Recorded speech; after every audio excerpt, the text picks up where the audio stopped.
എൻ്റെ എല്ലാ കൂട്ടുകാർക്കും നമസ്കാരം. ഇന്ന് നമ്മൾ പറയാൻ പോണത് ഇപ്പൊ LGS എക്സാം വരികയാണ് അല്ലേ? അപ്പൊ അതില് പ്രധാനപ്പെട്ട ഒരു സിലബസ് ആണ് LCM-ഉം HCF-ഉം. അപ്പം അതില് HCF-നെ പറ്റിയിട്ടാണ്, അതായത് ഉസാഗ കാണുന്നതാണ് ഞാൻ ഇന്ന് പറയാൻ പോണത്. അതിന്റെ എളുപ്പ വഴിയാണ്, HCF കാണാനുള്ള എളുപ്പ വഴിയാണ് ഇന്ന് പറയാൻ പോണത്. അപ്പൊ ഒരു ക്വസ്റ്റ്യൻ നോക്കാം. 15, 24. അപ്പൊ നിങ്ങൾ ഇങ്ങനെ ചെയ്തിട്ടുണ്ടാവും ചിലരൊക്കെ. 15 എഴുതി, 24 എഴുതി, അതിൽ രണ്ടിലും പോണത് ഏതാണെന്ന് നോക്കി. അപ്പൊ 3 ആണെന്ന് കിട്ടി. 5 ഇവിടെ വരുമ്പോ 8 അല്ലെ? ഇനി 5-ലും 8-ലും പോണതൊന്നുമില്ല. അപ്പം രണ്ടിലും പോണത് ഏതാണ്? 3 മാത്രമേ ഉള്ളൂ. അതാണ് HCF എന്ന് നമ്മൾ പഠിച്ചിട്ടുണ്ടാവും. ഇനി ഇപ്പൊ പറയുന്ന മെത്തേഡില് എങ്ങനെയാന്ന് വിചാരിച്ചാൽ, ഇതിനെക്കാട്ടും വലിയ സംഖ്യ ആവുമ്പോ നമുക്ക് ഇങ്ങനെ എഴുതുമ്പോ ഭയങ്കര ബുദ്ധിമുട്ട് വരും.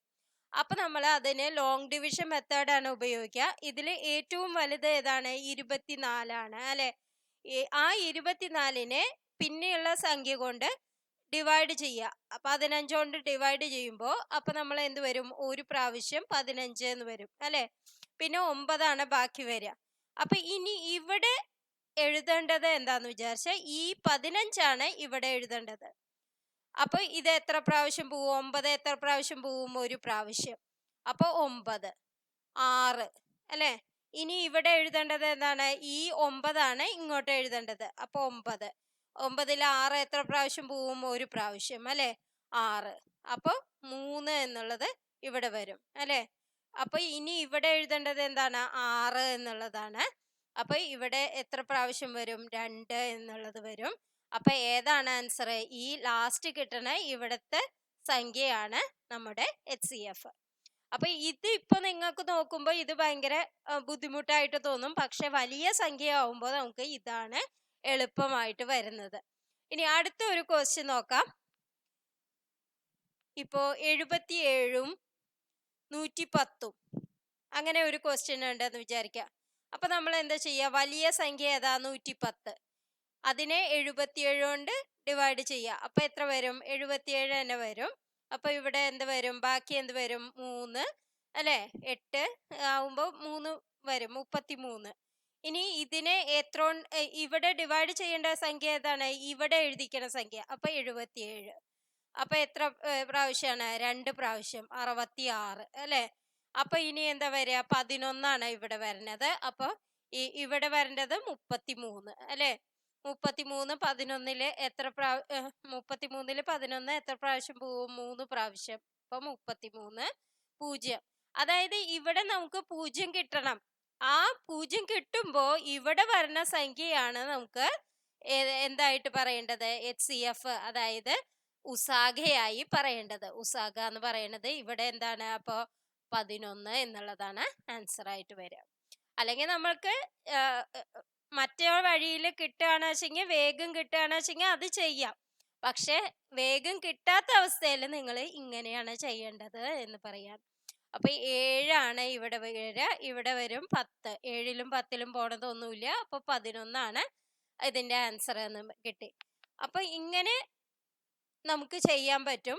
ഇനി എന്താണ്? 3 സംഖ്യകൾ ഉള്ളതാണ് വെച്ചെങ്കിൽ 28, 42, 70. ഇതാണ് വെച്ചെങ്കിൽ നമ്മൾ എന്ത് ചെയ്യണം? വലിയ സംഖ്യ എടുക്കണം. 70 എന്നുള്ളത് എടുക്കുക. അതിന്റെ തൊട്ട് താഴെയുള്ളത്, അതായത് 42 അല്ലെ? 42 പിന്നെ വലുത്. അപ്പൊ 42 കൊണ്ട് ഡിവൈഡ് ചെയ്യാം. അപ്പൊ എന്ത് വരും? ഇവിടെ നമുക്ക് എന്ത് വരും? ഒരു പ്രാവശ്യം പോവുള്ളൂ അല്ലെ? 42, 8. അപ്പൊ 2, 28. ഇനി ഇവിടെ എഴുതേണ്ടത് ഈ 42. ഓക്കെ, 42 ആയുമ്പോ ഇനി ഇവിടെ എത്ര പ്രാവശ്യം പോവും? ഒരു പ്രാവശ്യമേ പോവുള്ളൂ അല്ലെ? 28. അപ്പം 4, 3, 1 അല്ലെ? 14. ഈ 28-ലെ 14 എത്ര പ്രാവശ്യം പോവും? 2 പ്രാവശ്യം പോവും. അപ്പൊ 28 0 ആയി കിട്ടി. അപ്പൊ നമുക്ക് ഈ ലെഫ്റ്റ് അറ്റത്തുള്ളതാണ്. അപ്പൊ നമുക്ക് ഏതായി എഴുതേണ്ടത്? ഉസാഗയായി എഴുതേണ്ടത്. HCF 14 എന്ന് കിട്ടി. ഇതിന്റെ രണ്ടിന്റെയാണ് 14 എന്ന് കിട്ടിയത്. ഇനി നമ്മൾ എന്ത് ചെയ്യണം? അപ്പൊ ഈ 14-ഉം ഇനി 28-ലും പോവോ നോക്കണം. 14 28ലും പോവും അല്ലെ. അപ്പൊ HCF എന്താണ്? 14 ആണ്. ഇതിന്റെ മൂന്നിന്റെയും കൂടിയുള്ള HCF. അടുത്ത ക്വസ്റ്റ്യൻ നോക്കാം. 48 72 96 എന്നുള്ളതാണ് മൂന്ന് സംഖ്യകൾ എന്ന് വിചാരിച്ച നമ്മൾ എന്ത് ചെയ്യണം? ആദ്യം 96നെ 72 കൊണ്ട് ഡിവൈഡ് ചെയ്യണം. അപ്പോൾ 1 വരും. 72. ഇനി ഇവിടെ എന്ത് വരും? 4 വരും. ഇവിടെ 2 വരും. 24. ഇതിനെ ഡിവൈഡ് ചെയ്യേണ്ട സംഖ്യ ഏതാണ്? 72 അല്ലെ. 72 24 എത്ര പ്രാവശ്യം പോവും? 3 പ്രാവശ്യമാണ് അല്ലെ. 3 4 12 1 3 2 6 1 7 72 0. അപ്പൊ ഏതാണ് നമ്മുടെ HCF? ഈ രണ്ടിന്റെയും ഇതിന്റെ രണ്ടിന്റെയും കൂടിയുള്ള HCF 24 ആണ്. ഈ 24 48ൽ പോവില്ലേ? 2 പ്രാവശ്യം പോവും. അപ്പൊ നമുക്ക് HCF എന്തായിട്ട് വന്നു? 24 ആയിട്ട് വന്നു. അപ്പൊ ഇങ്ങനെയാണ് നിങ്ങൾ ചെയ്യേണ്ടത്. 2 ക്വസ്റ്റ്യൻ നിങ്ങൾക്ക് ചെയ്യാനായിട്ട് തരാം. അത് നിങ്ങൾ ചെയ്തിട്ട് അതിന്റെ ആൻസർ കമന്റ് ചെയ്യുക. 18 24 36 എന്നുള്ളതിന്റെ HCF കാണുക. പിന്നെ രണ്ടാമത്തെ ഒരു ക്വസ്റ്റ്യൻ 36 32 എന്നുള്ളത് എൻ്റെ HCF കാണുക. പിന്നെ വേറൊരു ക്വസ്റ്റ്യനും കൂടി തരാം. 15 24 എന്നുള്ളതിന്റെ HCF. അത് നമ്മൾ കണ്ടതാണ്.